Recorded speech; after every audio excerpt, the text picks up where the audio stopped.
Hi there! Today's video is pretty short. Without further ado, let's see how we can debug Chromium. There are many strategies to debug, but logging would be the easiest way to debug. Let's learn how to print logs. In order to enable logging, you should pass enable logging argument via command line. When logging is enabled, Chrome debug.log file will be generated in user data directory.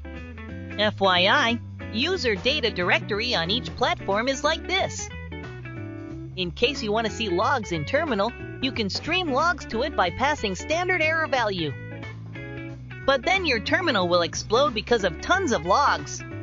So vmodule option can come into play to limit the source of logs to print. You can specify a specific file or directories with comma-separated values. Now, this is how you can print logs. Log function is macro function. You can pass the severity label, such as info, warning, error, and fatal. And log strings can be concatenated with stream operator. Notably, whitespace isn't inserted automatically, so you should put it by yourself. Personally, I use error label a lot as it would be printed to the terminal without the standard error value for the enable logging argument, which means you can easily print log without vmodule argument.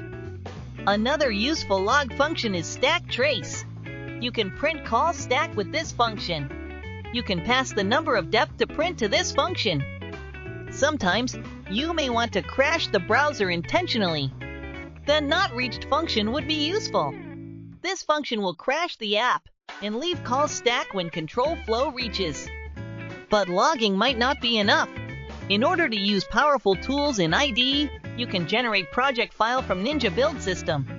Simply, you can generate a project file for an IDE by passing the IDE argument to gngen command. It supports Visual Studio, Xcode, Qt Creator, and Eclipse.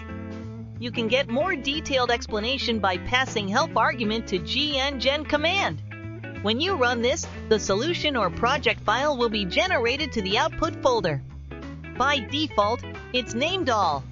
Let's see how I actually generated Visual Studio solution file and added a breakpoint.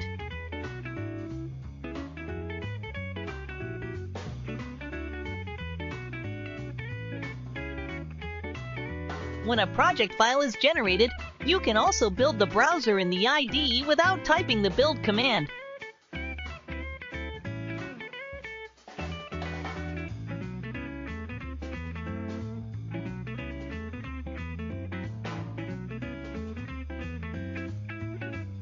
I added breakpoint here.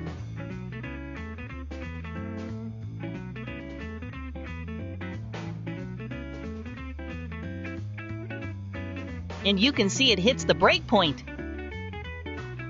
Next, let me show you how I did the same thing with Xcode. When you open all project file, scheme dialog will pop up. You can simply let it create schemes automatically, but I prefer adding only Chrome app scheme. Don't forget to set the target scheme to Chrome app scheme when you start running. Sometimes run and debug can fail due to LLDB configuration. So I launched the browser out of IDE and then attached the debugger to the browser.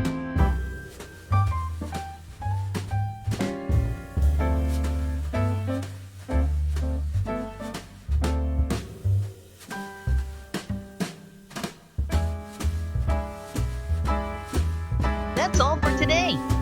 Thanks for watching. And please leave comments if you have any questions or troubles.